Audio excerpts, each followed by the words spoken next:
Good afternoon, everyone. Welcome to the Statutory Advisory Board meeting for September. This is being recorded under authorization by Governor Healy that is valid at least through June 30th, 2027. It is being recorded. It will be posted on websites and social medias for people to access it, I believe. And we'll jump right in. We'll move the accepting of minutes to the end of the meeting to make sure we have a quorum, but we'll start off with the commissioner's report. So up to you. Thank you, Commissioner. Audio now unmuted. Hello, everyone. Good afternoon. Hope everyone had a good holiday. Video now started. All right. And nice and cool today. Good fall day. And it's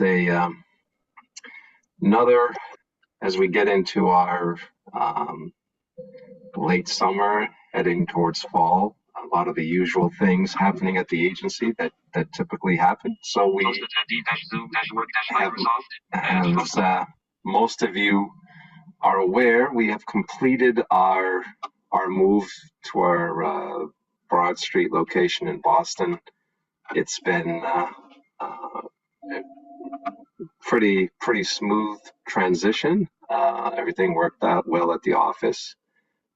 We are still working on, and we've found the solution now. We're still working on updating our phone message, outbound phone message. So we are getting calls, but there's a phone message that we finally were given away last week to change it and update it. So we'll be doing that this week. And I say that because our communications director is starting today, and that'll be one of her first projects to get that moving forward. So we'll have that taken care of within a matter of days, I'm sure. Although we have to send it out to a different company to do it, we cannot make the change ourselves. We have to record it and then send it over to the company, the phone company that's providing the services, and then they're the ones who have to make the change. At least that's the solution they've given us at this time. So we will follow this solution, and hopefully a different way will come up in the future.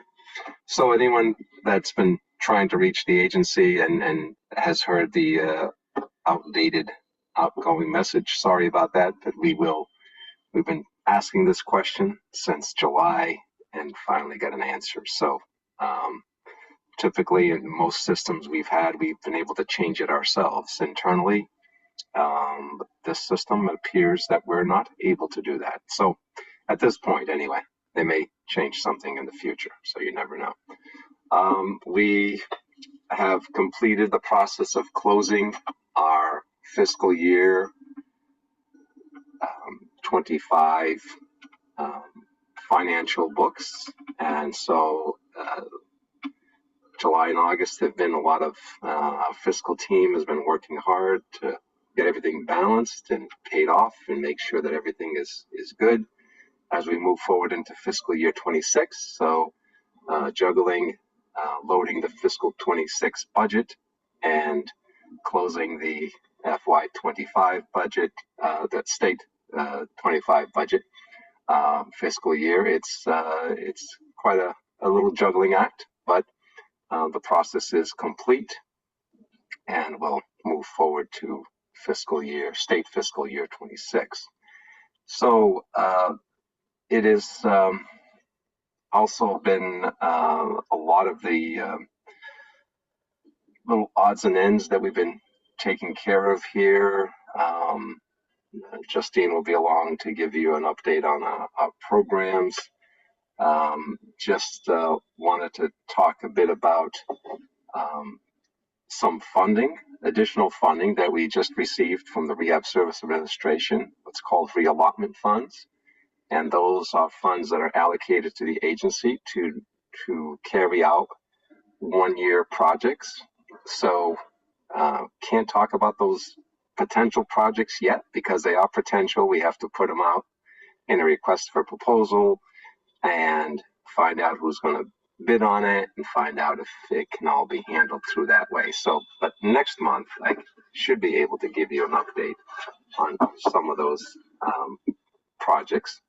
One item that has been completed in last year's reallotment funding is the promotional pieces that we're putting together, promoting careers for the blind, the orientation and mobility, the vision rehab therapist, and we are basically have those ready to go, and we'll some requests already coming in.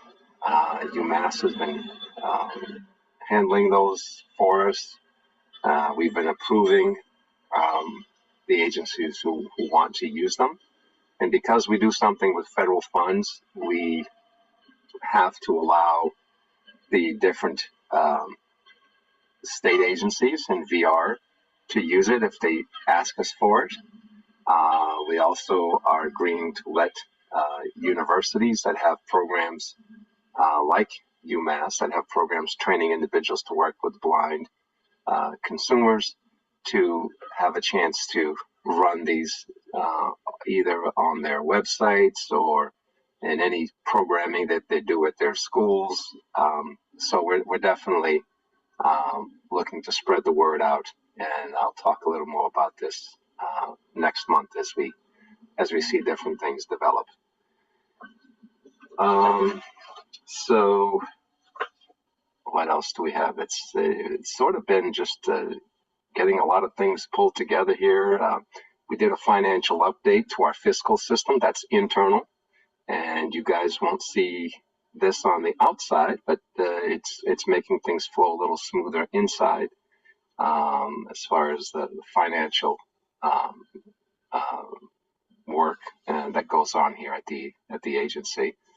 And we're Can you tell me, Tom? Oh, sorry. I was just curious about your communications director that started. You said, what's her name? Oh, sorry. It's Julianne Coffin Barber. I haven't met her yet. We're meeting her tomorrow. She's doing the onboarding process today, and she'll be in the Boston office tomorrow, as I will be, and some other staff. So we'll have a chance to, and I'll be sure to have her drop in here at one of the future meetings with us. But we have some projects that we've been looking to move forward with, and she'll be taking those on as soon as she can. So definitely. Justine, we were left there with MCB right there in this joint. Definitely something that we been waiting for to happen here, and a couple of items have been put on hold, but we will be rolling those out very soon, and also looking towards planning a town hall or two before the end of the year with some topics. So we'll reach out to our members and give them an opportunity to learn about some new information that we're getting. We'll be presenting. Again, projects that she'll be working on, and we'll be providing her the guidance that's needed to get those off the ground and get it started. So there's been some questions about some of our social media. It hasn't been updated over the past couple of months because of a lack of a communications person on board that's mainly responsible for updating these. We've started to do some updating. There were some technical issues that we were dealing with. Again, hopefully we'll be solving that very quickly and getting things up and running and getting the word out to you folks. So we'll give you more details as we move forward, but we're definitely aware of these issues, and we'll be resolving them as soon as possible. So I see that Justine dropped in, so let's give her a chance to give us some updates on some of the agency programming that's been happening here at MCB. Hello, everyone. This is Justine. I apologize. I was having some technical difficulties. So a few program updates for you today. We recently celebrated the 2025 summer internship with our closing ceremony at the State House. It was a really great opportunity to highlight the accomplishments of our interns.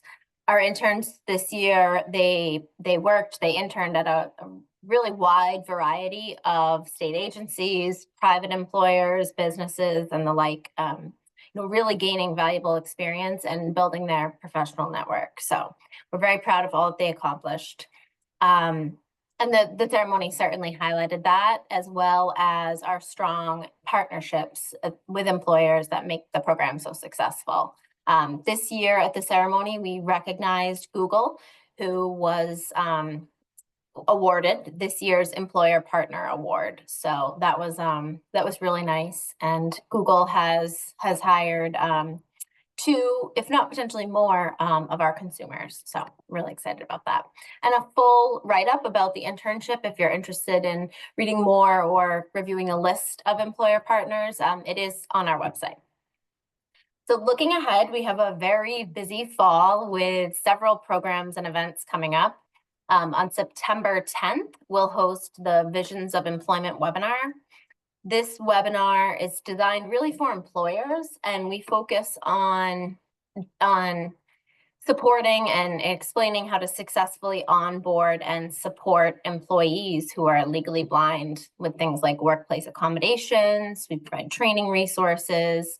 There will be some wonderful success stories shared, and also a demonstration of assistive technology and orientation and mobility. So I will drop the flyer and the website link in the chat after my portion here. And I welcome anyone to please share that information and encourage employers to participate. In October, we will also host our reverse virtual job fairs on October 7th and 21st.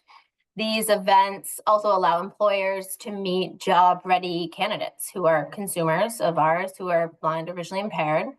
And we are still accepting employer registrations for both days of those events. So I'll also share the flyer and the link in the chat for sharing, if you will.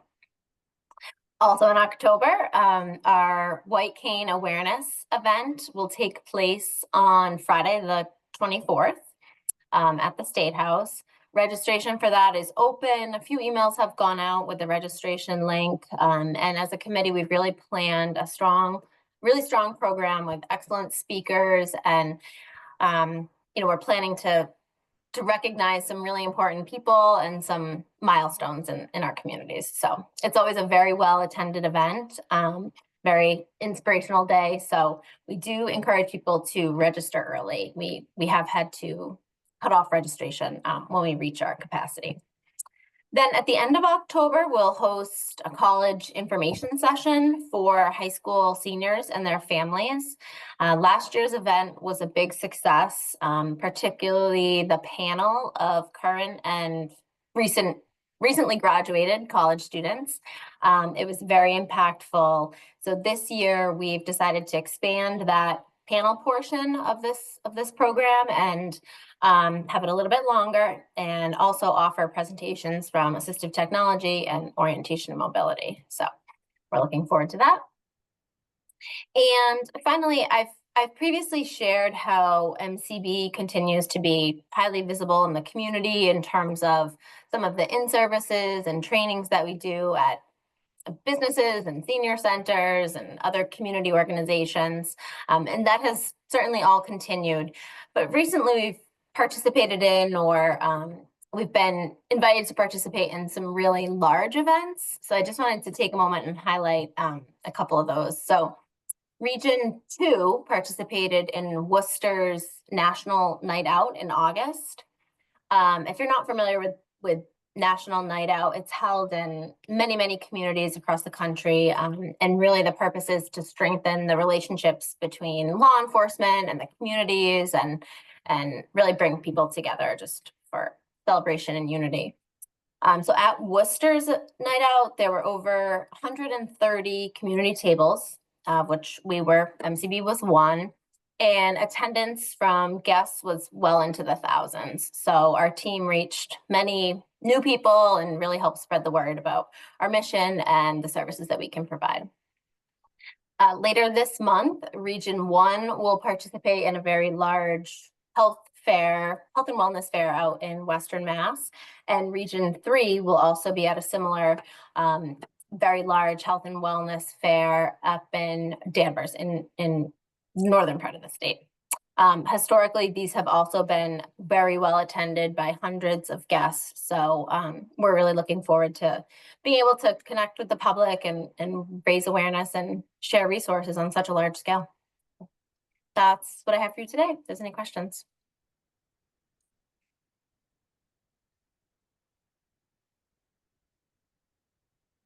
Well, thank you, Thank you. Justine. That was muted. Thank you. I'll stop for a minute if Blair has any questions, or I still don't see Kathy yet. I did text her. Blair, do you have any questions before we're not gonna, if she doesn't come on soon, we'll have to put that off again for voting on minutes, and we could still entertain questions from our people in the public.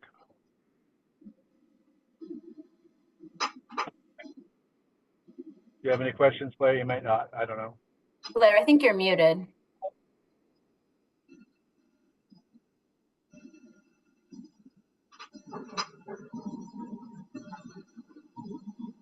How about now? Can you hear me? Yes. Great. Do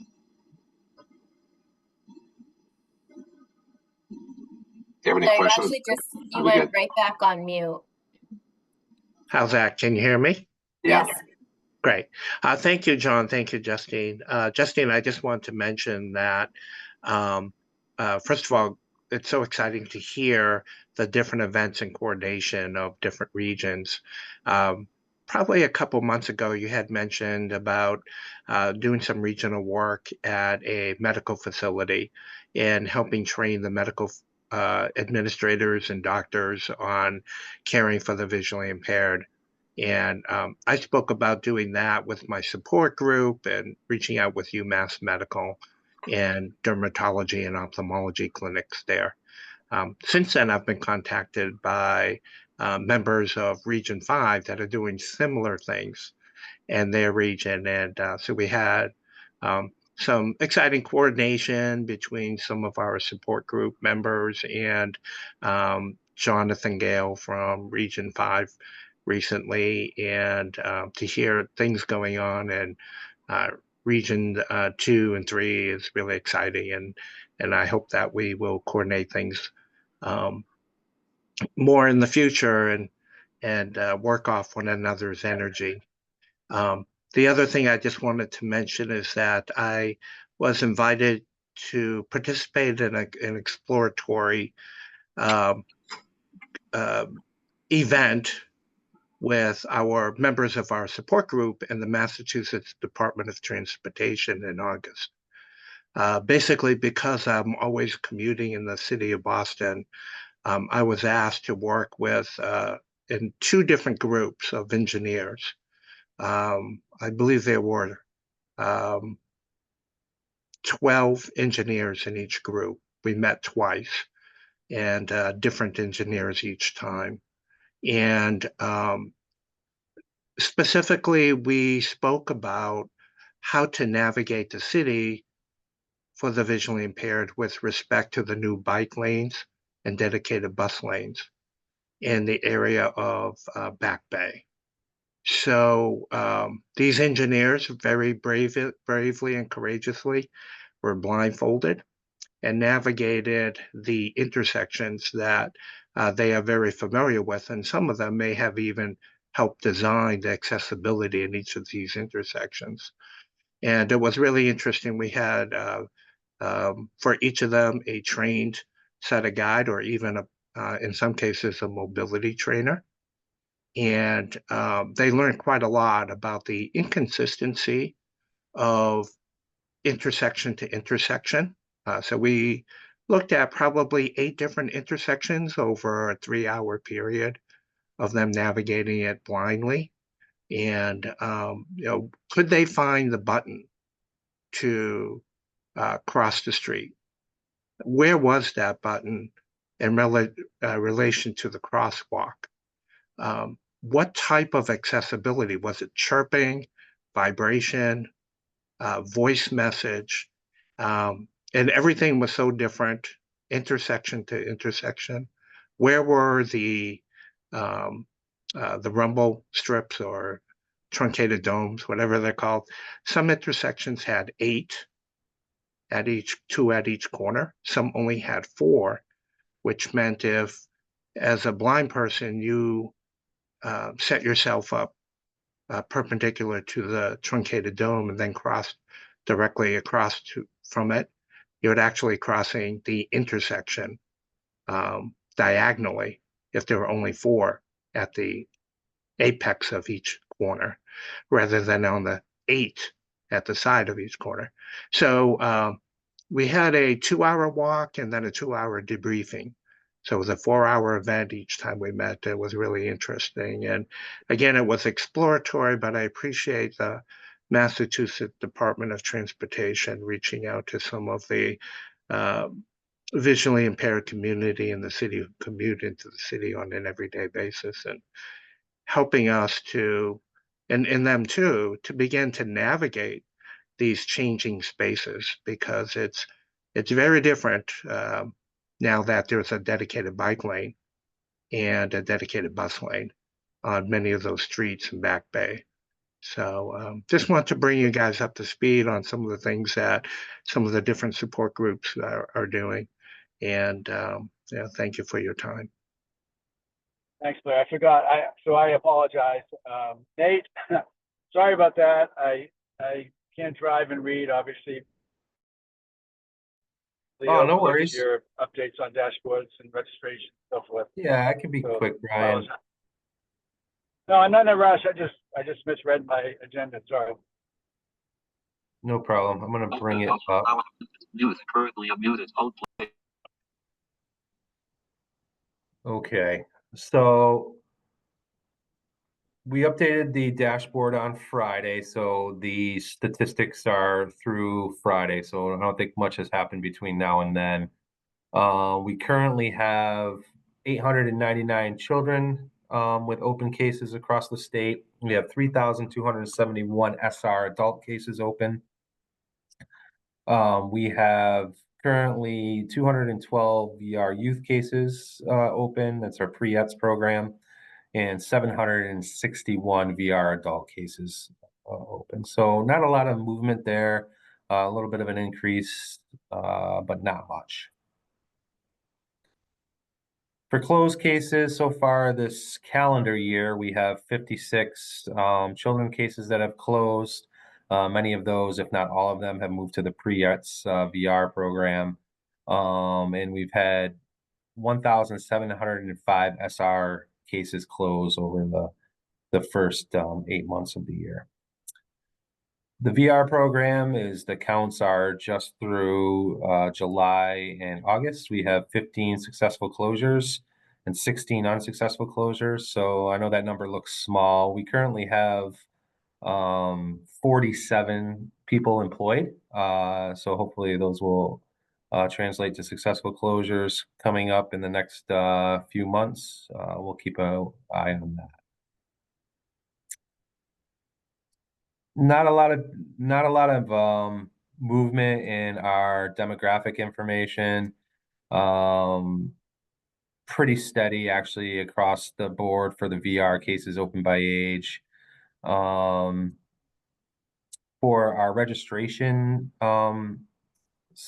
things that we track here, we've done 5,878 certificates of blindness this year. We've done 781 IDs, and we've had 1,226 new registrants so far this calendar year. So all those numbers are looking strong.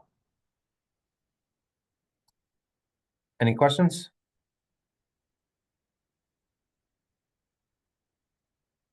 All right.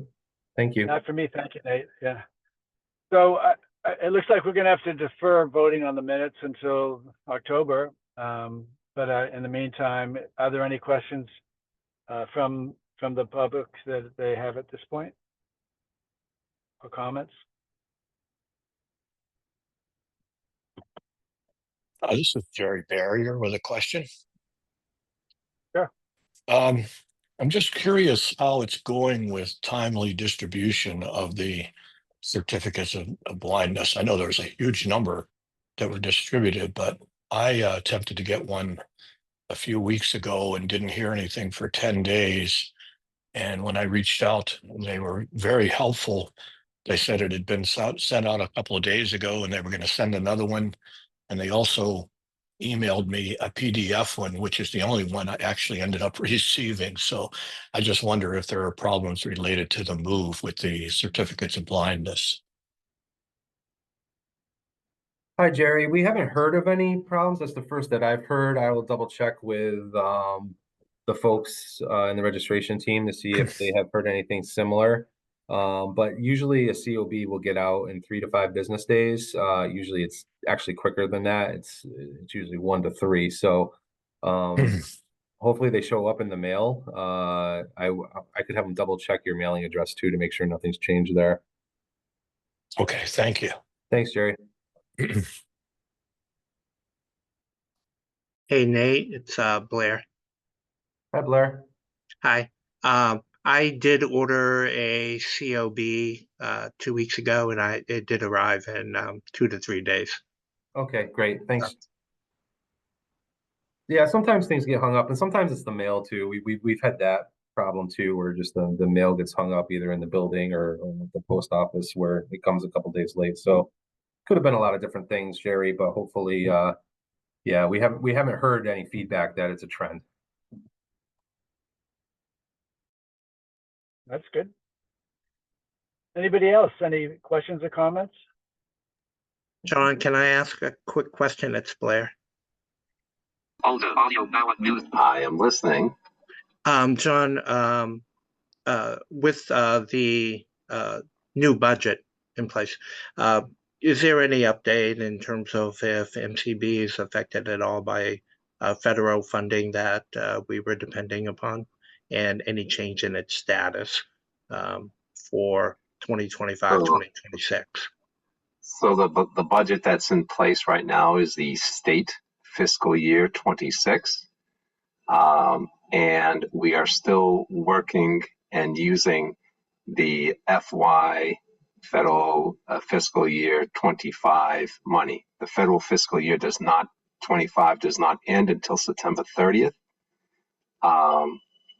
And then if we have money left over because we've met our match, which we will have money, we can continue to use that money. So right now it looks like we are in good shape. We have funding to carry us through from current funds in the House till about January, February. We are looking forward to getting our FY26 funding. That usually doesn't get to the agency until October. So so far, no word of any pending cuts, restrictions. Just last Thursday, I signed off on the documents that we need to sign off to start receiving federal fiscal year 26 funding.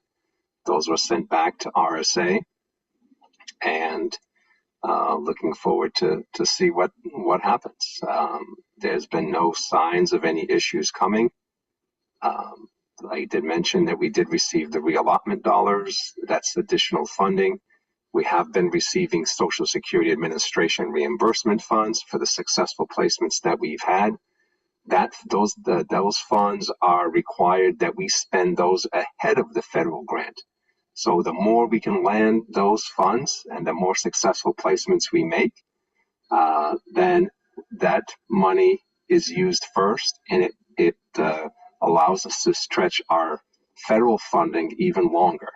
So that's the current strategy. If something bad happens, we also have the full state match that has been given to us by the Commonwealth. In order to draw down the entire $8+ million grant on the federal side, we have to spend those funds to allow us to draw down the entire pool. So we have some money that we can move around, and so I'm hoping, and I like to keep a positive attitude on this, that we are in good shape. There's been I know a lot of uncertainty, a lot of chatter in the news, and a lot of different reports. But at this point in time, MCB has not been impacted with any federal funding cuts. Thank you so much, John. I had a sense that that was your report, and I just wanted to make sure we all had a chance to hear your perspective. So thank you very much. Well, thank you. Thanks for the question. Yeah, and I think hopefully we're in good shape. I'm not, at this point, I'm not so worried, you know, and I hope things will continue to do good on the federal side. Okay, any other questions or comments from anybody?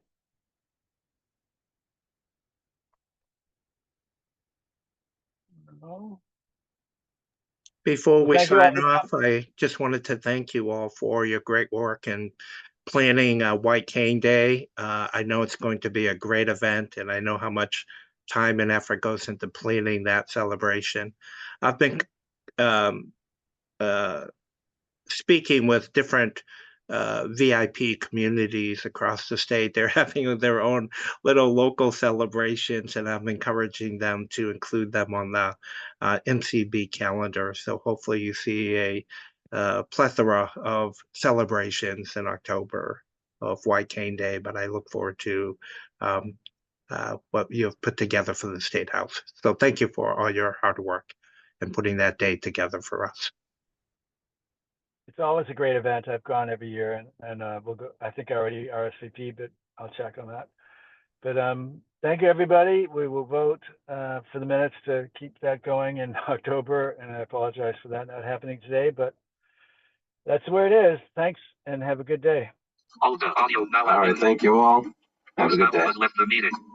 Thank you.